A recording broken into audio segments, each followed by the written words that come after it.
know, the truth is, all these years I've asked the Lord to bless the work of my hands because I don't know what I'm doing, and I pray, and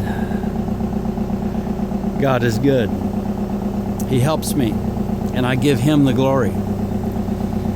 Shout out to Roy Amberg, who I know the Lord led me to speak with this man, Amberg Renewable Energy.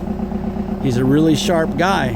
He can install your solar, wind generators, and tell you how to rebuild a diesel injector pump. So thank you, Jesus, and thank you, Roy Amberg. You folks have a blessed day.